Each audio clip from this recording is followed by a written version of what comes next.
The live TV, सच सबसे आगे। नमस्कार, आप देख रहे हैं द लाइव टीवी और मैं हूं आपके साथ मुनमुन रहमान। रूस के राष्ट्रपति व्लादिमीर पुतिन ने एक ऐतिहासिक कदम उठाया है इस्लाम की तरफ, यानी कि इस्लाम पर एक ऐतिहासिक फैसला पुतिन ने लिया है जिससे दुनिया हैरान रह गई है, चौंक गई है। अब सवाल है कि ये फैसला क्या है जिसे ऐतिहासिक भी बताया जा रहा है और इस फैसले से दुनिया भी हैरान रह गई है। पुतिन ने अपने देश में इस्लामिक बैंकिंग की शुरुआत करने का फैसला लिया है और इसकी शुरुआत भी हो चुकी है। इसके साथ में ये भी कहा जा रहा है कि पुतिन अब इस्लामिक देशों के नजदीक आ रहे हैं इस तरह का ऐतिहासिक फैसला लेकर के। अब इस फैसले के पीछे क्या मंशा है, क्या मंशा नहीं है, ये तो वही जानते हैं, लेकिन इस फैसले से क्या असर पड़ेगा, व्लादिमीर पुतिन जिस तरह से लगातार इस्लाम के प्रति खींचे चले जा रहे हैं, इसे लेकर क्या सारी चीजें सामने आ रही हैं, ये आपको बताते हैं। इससे पहले भी एक तस्वीर आपने देखी होगी जिसमें व्लादिमीर पुतिन जो है वो एक मस्जिद में जाकर कुरान पाक जो है उनको उपहार में मिलती है और वो उसको लेकर भी कई तरह की बातें करते हैं और खूब जो है वो शुक्रिया अदा करते हैं। और अब पुतिन अपने देश में इस्लामिक बैंकिंग की शुरुआत कर रहे हैं। इस्लामिक बैंकिंग क्या है, ये दूसरे बैंकिंग सेक्टर से कैसे अलग है और इसके क्या फायदे हैं, आपको बताएंगे। आप अपनी स्क्रीन पर सबसे पहले ये ट्वीट देख रहे हैं।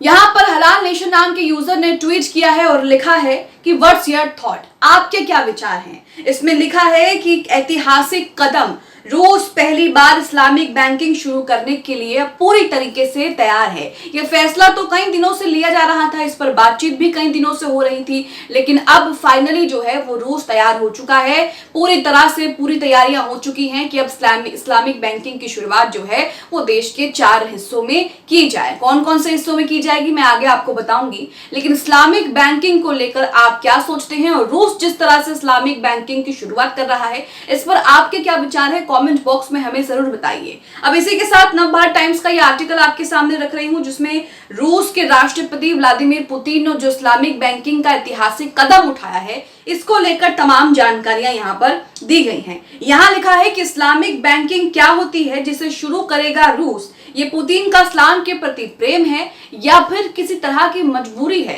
क्योंकि सोशल मीडिया पर लोग कह रहे हैं कि पुतिन जिस तरह से इस्लाम के करीब आ रहे हैं इसके पीछे की वजह क्या है। तो यहाँ पर कई तरह की बातें कही जा रही हैं, कई तरह की चीजें भी कही जा रही हैं। कहा जा रहा है कि पुतिन इस्लामिक देशों के करीब आना चाहते हैं इसलिए भी इस तरह का फैसला उठा रहे हैं, लेकिन जिस तरह से पिछले दिनों पुतिन इस्लाम को लेकर के बातें कह रहे हैं, कुरान पाक को लेकर के बातें कह रहे हैं, उसे देखकर यहाँ पर लगता है कि सचमुच वो जो है इस्लाम की बारीकियां समझ रहे हैं। यहाँ पर देखिए आर्टिकल इसमें लिखा है, रूस 1 सितंबर को 2 साल के पायलट प्रोग्राम के हिस्से के रूप में पहली बार इस्लामिक बैंकिंग शुरू कर रहा है। रूस में मुस्लिम आबादी 2.5 करोड़ के आसपास है। इस्लामी वित्तीय संस्थान पहले से ही रूस में मौजूद है, लेकिन ये पहली बार होगा कि देश के कानून के आधिकारिक तौर पर इसके लॉन्च का समर्थन किया गया है। बिल्कुल सही सुना आपने, इस देश के कानून ने आधिकारिक तौर पर इस लॉन्च का समर्थन किया है। पुतिन ने खुद साइन किए हैं और खुद इसका समर्थन किया है, इसे मंजूरी भी दी है। आगे देखिए लिखा है कि 4 अगस्त को रूसी राष्ट्रपति व्लादिमीर पुतिन ने इसकी व्यवहार्यता का आकलन करने के लिए इस्लामिक बैंकिंग शुरू करने वाले कानून पर साइन भी किए हैं। ये पायलट प्रोग्राम 4 मुस्लिम बहुल गणराज्यों तातारस्तान, बशकोर्तोस्तान, चेचन्या और दागिस्तान में होगा। ये 4 राज्य हैं जिसमें ये इस्लामिक बैंकिंग की शुरुआत होगी। 2 साल का ये पायलट प्रोग्राम होगा और 2 साल का ये पायलट प्रोग्राम मॉनिटर किया जाएगा और उसके बाद अगर इसके परिणाम अच्छे निकलते हैं और सब कुछ सही चलता है तो दूसरे हिस्सों में भी, देश के दूसरे राज्यों, दूसरे हिस्सों में भी इस्लामिक बैंकिंग की शुरुआत की जाएगी। देखिए आगे लिखा है कि इन 4 गणराज्यों को पहले से ही इस्लामी वित्त में सबसे अधिक अनुभव है।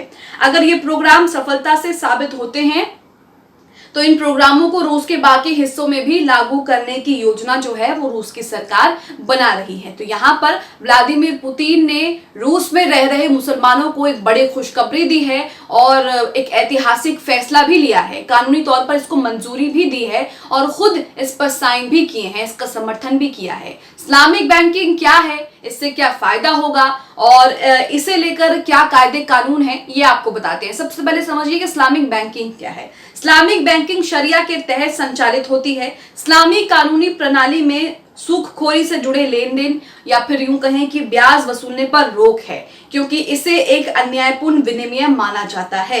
यह परंपरागत रूप में वित्त ऋण आधारित बैंकिंग है, जिसमें ग्राहक लेन देन से जुड़े सभी जोखिम और दायित्व वहन करता है। इस्लामिक बैंकिंग संपत्ति पर आधारित है, जिसमें साझेदारी के हिस्से के रूप में वित्तीय संस्थान और ग्राहक के बीच लाभ और जोखिम साझा किए जाते हैं।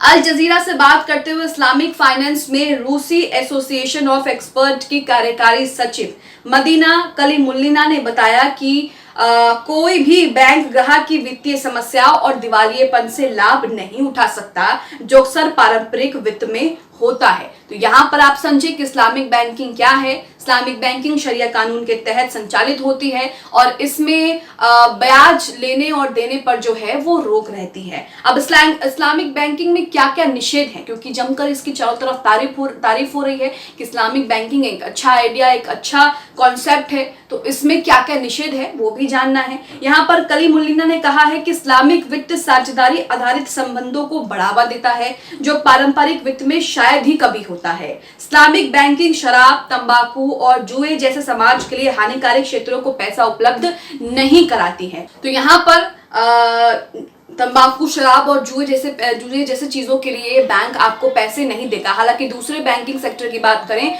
तो वहां पर आपको आसानी से इन सब चीजों के लिए पैसे मिल जाएंगे। आगे देखिए लिखा है, एक और महत्वपूर्ण अंतर यह है कि इस्लामिक बैंकिंग सट्टेबाजी, वित्तीय डेरिवेटिव या बिना किसी वास्तविक संपत्ति के सौदे के कर्ज प्रदान करने की अनुमति नहीं देता है। इससे वैश्विक वित्तीय संकट को जन्म देने की संभावना ना के बराबर हो जाती है। अक्सर बैंक बिना संपत्ति के या उसकी कीमत से कहीं ज्यादा कर्जा जो है वो दे देता है, जो बाद में उनके लिए नॉन परफॉर्मिंग एसेट बन जाते हैं, लेकिन यहाँ पर वो भी नहीं होगा। रूस के सबसे बड़े ऋणदाता सरबैक के सीनियर वाइस प्रेसिडेंट ओलेव गनीव के अनुसार इस्लामिक बैंकिंग क्षेत्र की वार्षिक वृद्धि दर 40% है और कथित तौर पर 2025 तक $7.7 ट्रिलियन के मूल्य तक पहुंचने की उम्मीद है। कलीमुल्लिना ने कहा कि बढ़ते बाजार को विनिमय और निवेशकों और ग्राहकों की सुरक्षा की आवश्यकता है, लेकिन इस्लामी वित्त बाजार बंधक वित्त पोषण और छोटे और मध्यम बिजनेस के लिए राज्य सहायता कार्यक्रमों के लाभों का उपयोग नहीं कर सकता, क्योंकि वो सभी शरीयत के विपरीत ब्याज वाले ऋणों की आधारित हैं। तो यहाँ पर आप समझे कि क्या क्या इसमें चीजें निषेध हैं और इससे क्या फायदा होगा। इसी के साथ यहाँ पर यह भी कहा गया है कि रूस इसकी तरफ क्यों चुका है। तो यहाँ पर लिखा है कि यूनाइटेड किंगडम के ऑक्सफोर्ड विश्वविद्यालय में गेस्ट विजिटर डायना गैलीवा के अनुसार इस्लामिक बैंकिंग एक लंबे समय से इंतजार की जा रही एक इनिशिएटिव है। इसकी चर्चा 2008 के वित्तीय संकट के बाद रूस में की जा रही थी। उस वक्त रूसी बैंकों को तरलता की कमी का सामना करना पड़ रहा था और नकदी के वैकल्पिक स्रोतों की तलाश हुई थी। यही वजह है कि यहाँ पर इस्लामिक बैंकिंग की शुरुआत हुई। अब कहा जा रहा है कि इस फैसले से, क्योंकि ये एक ऐतिहासिक फैसला है, इस्लामिक बैंक की शुरुआत की है जिसे सरकार का समर्थन भी है, रूस ने खुद अपना समर्थन भी जताया है, तो इस फैसले से रूस जो है वो इस्लामिक देशों के करीब जा रहा है। आप आर्टिकल में देखिए जिसमें लिखा है, गैलिव ने कहा कि यूक्रेन में युद्ध और रूस के आर्थिक क्षेत्र पर पश्चिमी दबाव नवीनतम घटनाक्रम है, जिन्होंने इस्लामिक बैंकिंग की ओर रुख करने की प्रक्रिया को तेज कर दिया है। गैलिव ने कहा कि हाल के वर्षों में हर नई संकट की लहर ने रूस को पश्चिम से दूर पूर्व की ओर जाने के लिए प्रेरित किया, जिसका कई मामलों में मतलब मुस्लिम बहुल देशों की अर्थव्यवस्थाओं के साथ अधिक मजबूत संबंध है। तो यही वजह है कि रूस ने यह ऐतिहासिक फैसला लिया है। अब आप रूस के इस ऐतिहासिक फैसले को लेकर क्या सोचते हैं? रूस ने जिस तरह से इस्लाम के प्रति अपना प्यार दिखाया है और इस्लामिक बैंकिंग की शुरुआत की है, इसे लेकर क्या सोचते हैं? कमेंट बॉक्स में हमें अपनी प्रतिक्रिया जरूर दें। द लाइव टीवी, सच सबसे आगे।